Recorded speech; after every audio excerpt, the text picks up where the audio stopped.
Salam PAI, salam guru peradaban. Kembali lagi dalam acara podcast di YouTube Prodi PAI. Sekarang saat ini kita sedang bersama salah satu mahasiswa Prodi PAI IAIN Manado, Mansur, ya Mansur. Semester berapa sekarang? Semester 8 ya. Oke. Ini adalah salah satu mahasiswa yang bisa dikatakan produktif ya. Produktif karena Mansur ini punya atau telah mendirikan sekolah PAUD, pendidikan anak usia dini di wilayah Minahasa Utara. Nah, setelah ini kita akan banyak berdiskusi, banyak ngobrol. Beliau akan menceritakan pengalamannya dari awal berdiri dan seterusnya ya. Sehat Mansur? Alhamdulillah. Alhamdulillah. Alhamdulillah. Aktivitas apa selain mengajar? Mengajar. Kalau mengajar belum sih, masih terkendala, masih banyak urusan-urusan di kampus. Oh, masih. Oke. Kalau yang di PAUD itu karena di situ kepala sekolah otomatis mengurus administrasi yang di PAUD itu. Oke. Ceritakan dulu. Gimana sampai Sampai Mansur terpikir untuk mendirikan PAUD? Di mana lokasinya dan seterusnya? Itu pertama-tama sebenarnya dikatakan berdirinya bukan dari saya sendiri sih, bukan dari Mansur sendiri mau berdirikan itu PAUD. Itu kan sebenarnya pertama-tama itu PAUD KB, PAUD kelompok bermain. Jadi kan yang kalau PAUD ada yang PAUD TK dan PAUD KB. Nah, karena itu kelompok bermain yang sekitaran 3 tahun sampai umur 5 tahun atau 6 tahun yang sebelum ke TK. Itu berdirinya itu sebenarnya pertama-tama itu karena dasar dari orang tua. Orang tua kan mama atau ibu itu kan dia kepala RA. Panjang ceritanya sampai jadi kepala RA, tapi bukan kepala RA sama dengan kepala RA yang ada di kota, biasa di pelosok desa. Karena mungkin anak-anaknya tidak mau ditinggalkan ya kerja untuk orang lain. Akhirnya sekitaran 2000 baru sih 2021 baik. 2021. Iya, 2021 tahun lalu. Itu berdiri tahun lalu itu 2021 sekitaran begitu lah. Sudah 1 tahun lebih. Jadi saat itu orang tua ingin meninggalkan warisan. Kalian untuk harus anak-anaknya. Iya, untuk anak-anak. Warisan dalam bentuk sekolah. Dalam bentuk sekolah. Iya. Luar biasa. Karena tidak ada harta yang bisa ditinggalkan tidak ada materi yang bisa ditinggalkan orang tua. Kata orang tua saya, mama ini tidak punya apa-apa selain ilmu. Jadi mama sudah berusaha sampai di sini. Karena berusaha sampai di sini, akhirnya mempunyai banyak pengetahuan agar bisa mendirikan sekolah, kan? Jadi ibu itu jadi pengelola di situ. Akhirnya berdiri. Pada saat pertama berdiri itu mengambil lokasi di desa saya di Palaes. Desa Palaes ya. Utara ya. Kecamatan Likupang Barat. Kabupaten Minahasa Utara. Desa itu kan sekitar berapa jam dari sini? Kalau di sini sekitaran kalau kendaraan motor roda 2 tidak sampai 1 jam. 1 jam. Soalnya itu desa itu perbatasan 2 kecamatan. Kecamatan Wori baru desa itu terletak di Kupang Barat. Oh. Nah, jadi perbatasan. Nah, di situ mayoritas itu non muslim. Tapi yang masuk di PAUD? Yang masuk di PAUD itu muslim, tapi karena PAUD itu kan dia dari Kementerian Pendidikan, dari dinas, otomatis karena dinas kan ke Air Madidi itu dia mencakup dinas, otomatis boleh masuk siswa non muslim. Yang non muslim ada yang Kalau masuk di non situ? muslim ada, cuma belum dimasukkan administrasinya ke pusat. Sekarang Lagi- yang terdata berapa anak? Berapa Kalau siswa? sekarang terdata sekitaran 20 lebih lah. 20 lebih siswa. Iya, siswa. Dari setahun lalu berdiri. Iya. Tapi karena dia kan nggak mungkin siswa itu bertahan begitu kan, setiap semester nggak mungkin tidak ada yang lulus. Nah, jadi ada kemungkinan ya bertambah, ada kemungkinan ya tidak nilainya tidak seperti itu. Akhirnya di wilayah Jaga 6, lingkungan 6 Desa Palayas. Terus tempatnya itu belum masuk tanah hibah. Biasanya kan kalau buat sekolah harus ada tanah hibah segala macam buat pengurusan izin dari pemerintah kan, dari dinas. Jadi itu masih berlokasi di depan rumah saya. Di depan rumah. Iya, karena Tapi- ada tapi bangunan Tanahnya tanah siapa? tanah saya, tanah keluarga. Tanah keluarga. Iya, tanah keluarga. Bangunannya sudah ada sekarang. Bangunannya sudah ada. Sebenarnya itu ceritanya bangunannya itu dari bekas warung kecil. Warung Iya, warung. yang menjual Ya menjual Barang-barang. sembako. Biasanya di Sembako. pedesaan kan. menjual sembako ya. Iya. Barang-barang harian ya. Iya, barang-barang harian. Cuma karena kan itu sama seperti yang Tapi saya besar enggak? Ukurannya besar enggak?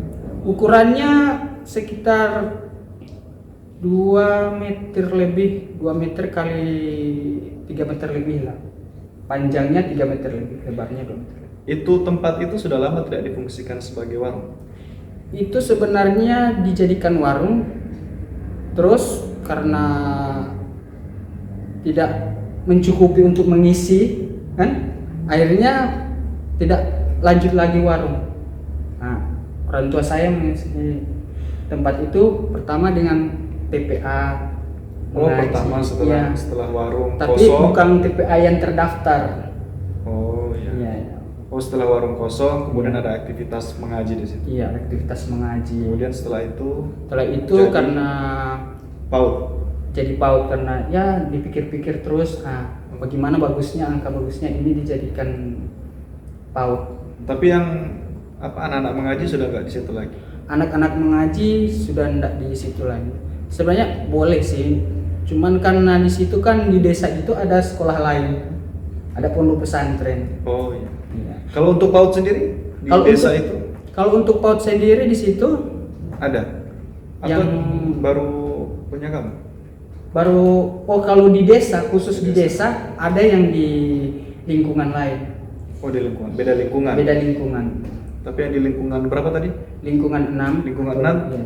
Hanya ada Hanya ada PAUD PAUD. Kalau PAUD hanya punya saya. punya kamu. Namanya apa? PAUD At-Taufik. PAUD At-Taufik. Palayas. Dari mana itu kata Taufik? At-Taufik Nama itu Taufik ini dari mana? Nah, At-Taufik itu sebenarnya karena dasar dari yang saya bilang tadi, ini warisan untuk anak-anak. Kita ada dalam keluarga itu ada 3 bersaudara. 3 bersaudara. Ya, 3 bersaudara. Kamu yang keberapa? Saya yang pertama, tapi Yang pertama. pertama ini beda ayah. Oh beda ya. Beda ayah. Terus yang Taufik ini? Yang Taufik ini yang Anak keberapa? anak terakhir, Oh anak terakhir. laki-laki.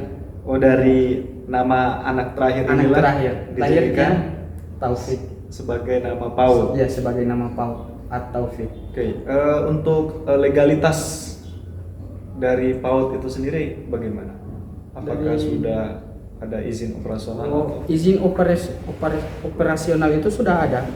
sudah ada? Sudah ada dari pemerintah kabupaten ya, Dinas Kabupaten- Pendidikan ya. Dinas Pendidikan, Dinas Pendidikan Minahasa Utara sudah keluar. Sudah keluar. Tinggal status tanahnya yang Status tanahnya iya, status sementara tanahnya. diurus.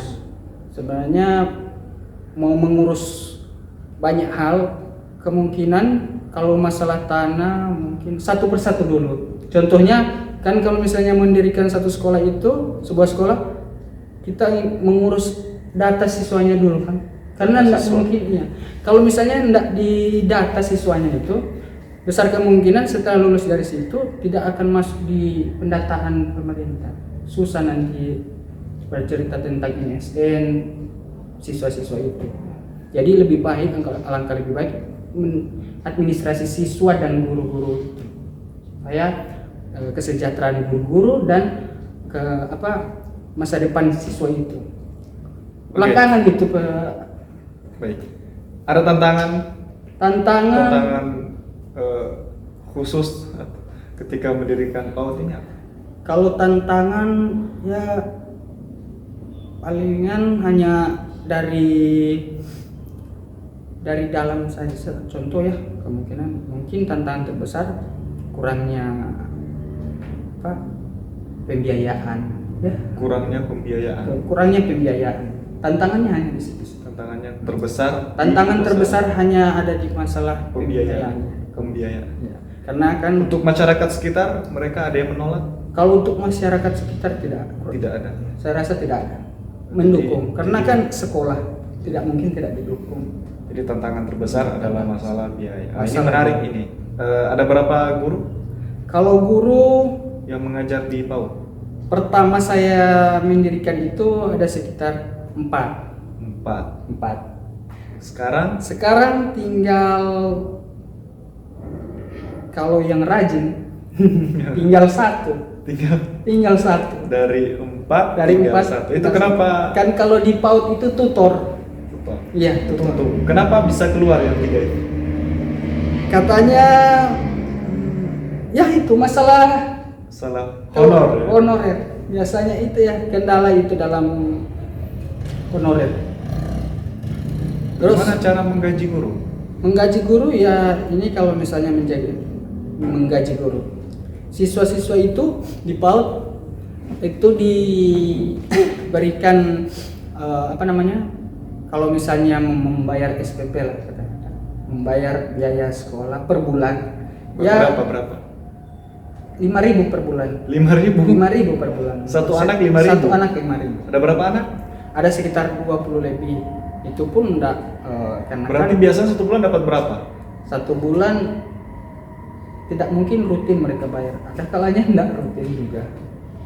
Paling tinggi berapa? Paling tinggi itu ya dikalikan lah 5 kali 20 100.000 atau mungkin ya paling banyak kalau misalnya lancar 100.000 1 bulan. Itu untuk apa?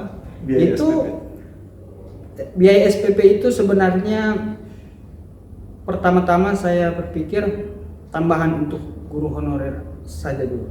Guru honorer. Iya. Dari SPP itu. Dari SPP itu. Nanti kalau Tunggu sebentar. Berarti guru honorer dapat berapa? Kalau Ya.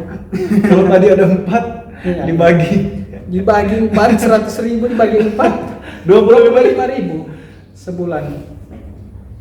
Ya kan kalau di PAUD itu masuk sekitaran jam 8:15 nanti 2 jam mata Jadi pelajaran. hanya dibayar 25.000. Iya 25.000. Kenapa SPP-nya itu ditentukan enggak 5.000 itu?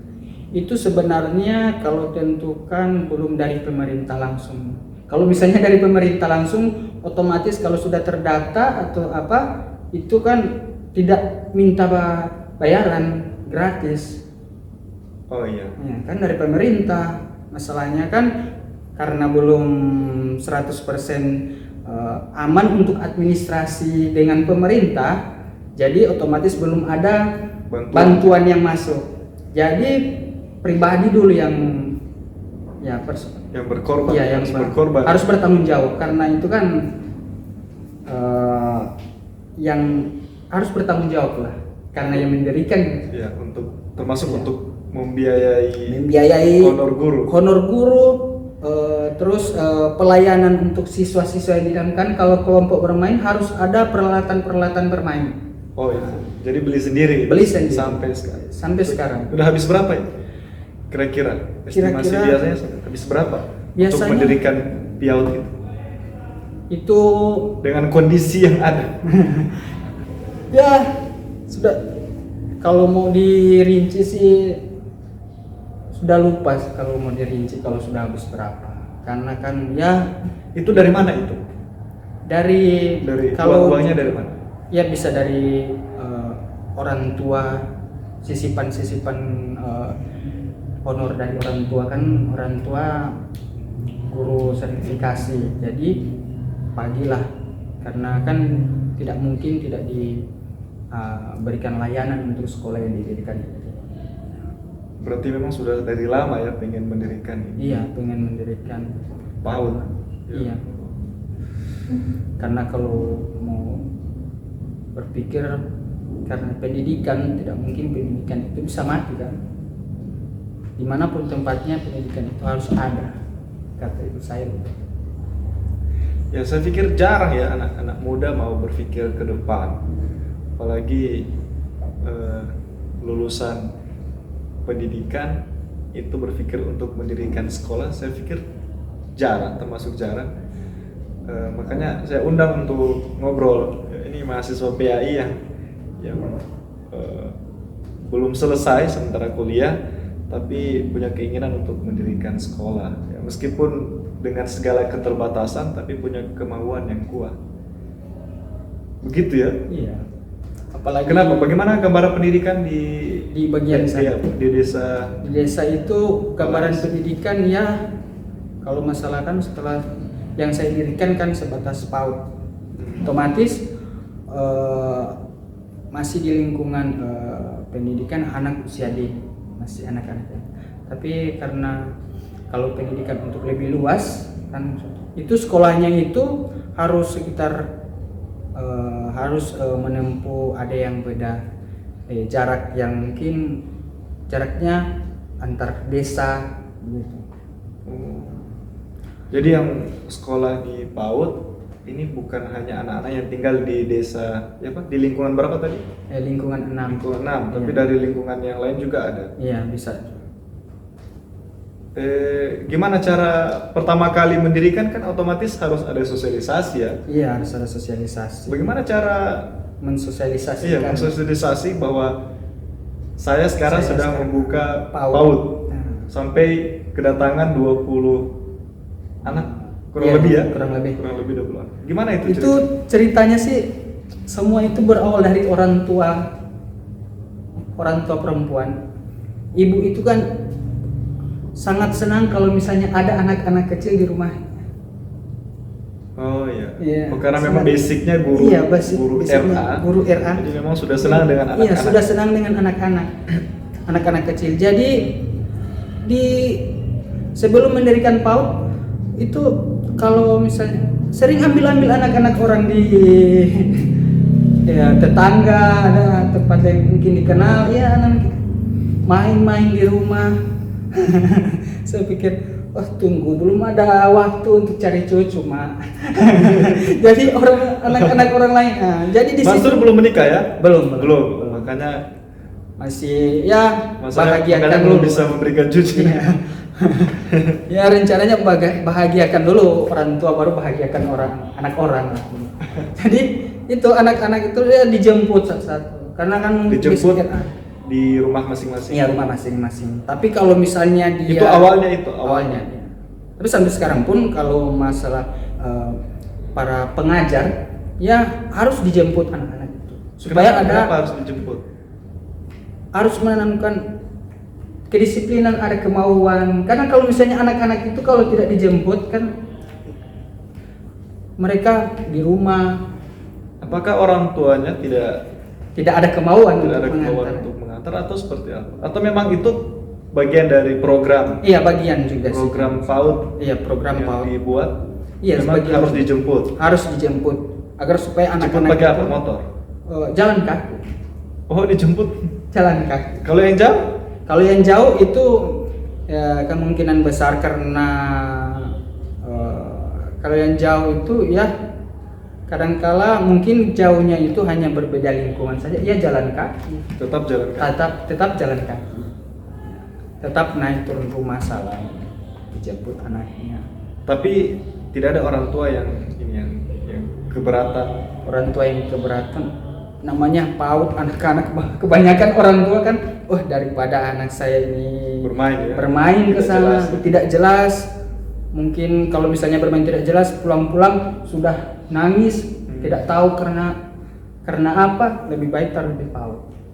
Kami juga mensosialisasikan hal itu, daripada anak-anak ini tidak tahu mau main di mana, main saja di PAUD. Karena kan anak-anak itu harus dunianya dunia bermain kan. Jadi daripada banyak kemungkinan yang sekarang kan banyak orang tua lalai atau apa, siapa yang tahu, lebih baik daripada taruh saja di PAUD. Ada berapa sekarang? Kalau sekarang yang ngurus ini PAUD ada berapa? Kalau yang ngurus itu Mansur sebagai, kalau saya sebagai kepala sekolah. Oke, di bawahnya? Sebenarnya ini hanya nama-nama, contoh kan, bukan contoh, ini kalau pengelolanya orang tua perempuan saya. Terus ini untuk nama, untuk untuk hanya nama. Jadi kepala sekolah saya, pengelola ibu saya, terus wakil kepala sekolah, kan belum ada wakil, harus ada bendaharanya, karena kan harus ada bendaharanya. Bendahara itu adik perempuan saya yang sudah lulus SMA. Terus tata usaha itu sekalian adik saya. Cuma kalau ya karena pengurusan surat keterangan itu kan harus ada SK-nya kan. Jadi itu nama-namanya itu pisah-pisah. Tapi penanggung jawab penuh itu, contoh administrasi atau apapun itu semuanya ke saya. Jadi saya yang mendata, saya yang mengurus semuanya. Hanya ambil namanya untuk SK. Jadi saya yang ngurus pendataan, karena di bagian sana kan pelosok, rata-rata banyak belum bisa, bukan mau bilang gaptek, tapi memang belum bisa sejauh itu. Untuk penguasaan teknologi. Ya, penguasaan teknologi. Jadi sampai saat ini Mansur masih merangkum semua. Iya, bertanggung jawab untuk semua hal. Ya benar, ini saya sampai usia 28 tahun ini belum pernah jadi capsek. Itu pun saya. Masa saya yang capsek. Kepala sekolah. Jadi kepala sekolah ya. Meskipun di desa, tapi setidaknya sudah menjadi kepala sekolah, itu suatu kebanggaan. Ya itu kalau di dalam ada kumpul-kumpul sama teman atau apa, capsek. Dipanggil Bapak Capsek. Iya, dipanggil Bapak Capsek. Saya jangan panggil Bapak Capsek, memang tanggung jawab besar itu sebenarnya. Membawa nama. Apa yang dipikirkan oleh Mansur begitu semangat untuk mendirikan sekolah di sana? Apa sih yang terbesit dalam? Kalau untuk saya sendiri sih, karena dulu saya juga pernah merasakan kan menjadi siswa kan. Dulu itu kalau saya sekolah itu dari SD sampai SMP itu jalan kaki sekitar 2-3 km jalan kaki. Ini beda desa itu dari situ. Jadi saya pikir perpanjang gimana ini ya. Kita buat, karena orang tua juga membantu kan. Akhirnya dipikir-pikir pendidikan bagus juga. Apalagi kalau menurut dalam Islam kan kita menanam pahala jariah katanya kan. Alhamdulillah kita bisa ya dapat ilmu, dapat dunia dan dapat akhirat juga. Insya Allah dunianya dapat, akhirnya insya Allah juga dapat. Di situ pun ya terpikir harus semangat. Ini namanya pendidikan, karena saya pernah berpikir memang semua hal tentang ilmu itu ada yang membantu. Kan? Jadi jangan sampai banyak yang itu. Contohnya saya bilang tadi, di pelosok itu masih banyak yang belum tahu tentang teknologi apa. Jadi ada yang support dari luar? Kalau dari luar berikan dukungan untuk berdirinya PAUD, baik dari support secara moral ataupun materi. Kalau dari luar belum ada sih. Belum ada. Jadi sejauh ini masih berjuang, Iya sih. berjuang sendiri ya bersama keluarganya ya. Bersama keluarga. Jadi kalau mau ya katanya open donasi belum. Oh belum pernah. Belum pernah. Jadi masih bukan apa, saya juga belum tahu. Oh. Harapan kedepannya seperti apa? Atau ada proyek?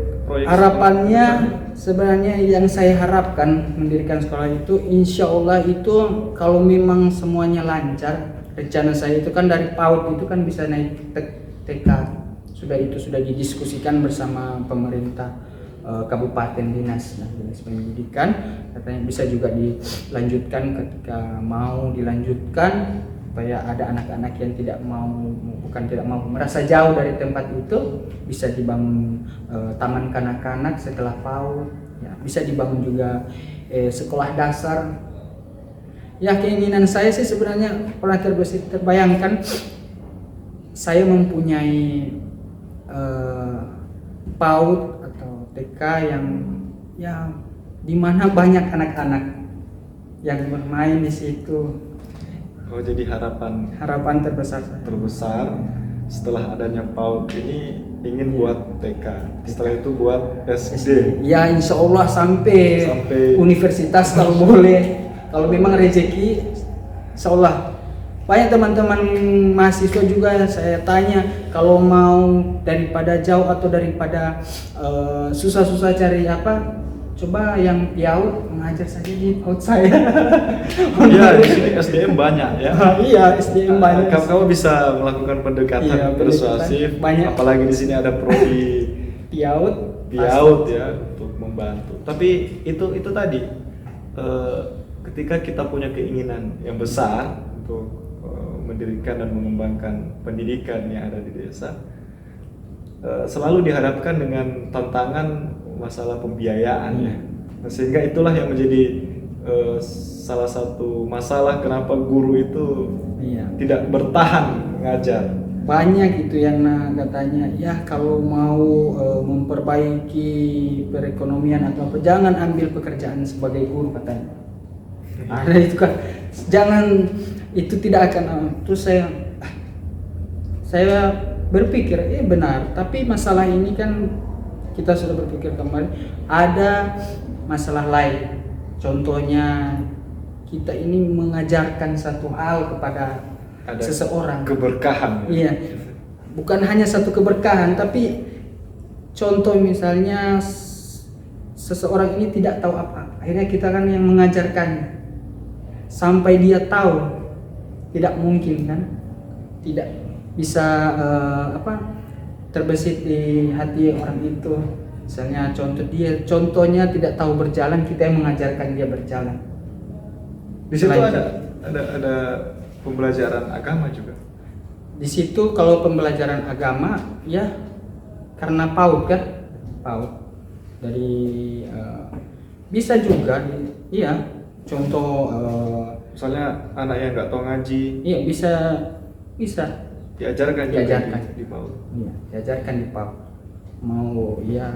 Mau belajar itu kan, kalau misalnya PAUD itu kan sebenarnya balik lagi kan masih PAUD itu kan ada yang kelompok bermain dan ada TK. Jadi kalau kelompok bermain itu masih main. Jadi kalau ini masalah baca Al-Quran atau apa, mainannya lah, mainan yang dia mau mainkan itu ya dibeli contoh huruf-huruf Arab, buat mainan di situ ya. Oh, pembelajarannya dalam bentuk permainan. Ya, permainan. Karena kelompok bermain. PAUD kelompok bermain. Ya, tadi kan disebutkan di situ sebelumnya adalah TPA. Iya. Ada TPA ya, Taman Pengajian Al-Quran. Jadi saya pikir program itu tidak hilang, tetap diaplikasikan ke anak-anak PAUD. Itu ya tinggal dikembangkan. Tinggal dikembangkan. Ya. Cuma itulah balik lagi di masalah itu perekonomian lagi, pembiayaan. Insyaallah semua aman lancar. Insyaallah. Tetap berdoa. Ada strategi khusus nanti kira-kira untuk mengembangkan atau cari pengalaman, bertanya kepada Pernah terbesit saya ingin membicarakan hal ini dengan YIN sih sebenarnya. pengen berbicara, Iya. Membicarakan hal ini, tapi pendirian PAUD dengan pihak YIN. iya pihak YIN. Cuma mungkin masih ada malu atau apa mungkin ini didengar. Ya begitulah. Gak apa-apa, bicara saja. Ini nanti saya share ke Pak Rektor. Barangkali nanti Pak Rektor Salam mendengarkan kemudian diundang Mansur ke atas untuk berbicara ya lebih jauh. Ya, pernah itu terbesit waktu misalnya kan contoh saya kan ini belum bisa lalu kan terhambat perekonomian untuk membayar semester. Saya ingin membicarakan tentang saya memang tidak dapat membayar semester, tapi saya waktu tidak dapat membayar semester, saya mendirikan sebuah sekolah, Pak. Saya terbesit itu. Ya, begitulah, masih banyak yang harus ya, karena saya pikir mendirikan sekolah itu bukan pekerjaan yang mudah. apalagi Banyak waktu yang tersita, kemudian pikiran terkuras, biaya iya. dan lain sebagainya. Belum lagi tantangan-tantangan dari luar. Saya secara pribadi salut dengan Mansur, masih muda tapi sudah punya pemikiran jauh ke depan dalam pendidikan, khususnya di desa Palaes. Nanti suatu saat nanti kita harus mampir ke sana, kita lihat bagaimana PAUD yang didirikan oleh Mansur. Insya Allah kalau ada waktu. Masya Allah, insya Allah. Ada pesan-pesan untuk mahasiswa kita yang ada di Prodi PAI? Mahasiswa Prodi PAI. Ya, kira-kira pesannya apa agar bisa mengikuti pola pikirnya Mansur? Kesan dan pesannya ya, jangan pernah berpikir bahwa kita itu kuliah di bidang pendidikan terus tidak bisa membuat suatu dampak di masyarakat. Ingat bahwa pendidikan itu awal dari kehidupan. Pendidikan itu adalah awal sebenarnya. Karena kan ya belajar itu menjadi satu tahapan pertama sebenarnya. Kalau kita pikir-pikir, karena tidak mungkin kita memulai sesuatu tanpa tidak belajar. Dan dengan adanya sekolah itu bisa terwujud, dan bisa menciptakan lapangan pekerjaan. Menciptakan semua. Karena saya pikir lulusan dari YIN ini setiap tahun itu ratusan ribuan sarjana keluar, terus tidak ada dampak di luar sana. Dampak di masyarakat ya. Ini Mansur belum sarjana tapi sudah memberikan dampak positif untuk masyarakat dengan mendirikan PAUD. Saya doakan semoga apa yang dicita-citakan tadi bisa terwujud sampai ke mulai dari PAUD, TK, SD, SMP, SMA sampai universitas. Insyaallah, amin. Saya doakan semoga bisa tercapai dan jangan pernah menyerah. Tetap semangat apapun doa terjadi. Iya, tentu ya harus doa. Ya baik, ini adalah salah satu mahasiswa yang saya pikir langka di Prodi PAI dan punya pola pikir yang jauh ke depan untuk kepentingan orang banyak dalam hal pendidikan ya. Baik, nanti kita akan bertemu dengan mahasiswa Prodi PAI yang lain dengan kisah-kisah inspiratif yang mereka punya, dengan perjuangan-perjuangan yang mereka punya. Terima kasih Mansur. Semoga Allah memberkahi pembicaraan kita pada hari ini, dan intinya semoga banyak pihak yang membantu untuk mengembangkan PAUD yang didirikan oleh Mansur dan keluarganya. Intinya insya Allah ada juga yang terinspirasi lah. Ya, dan semoga ada yang terinspirasi dari perjuangan Mansur untuk mendirikan sekolah di Desa Palaes, Kabupaten Minahasa Utara. Baik, sekian ya. Terima kasih. Salam PAI, salam Guru Peradaban.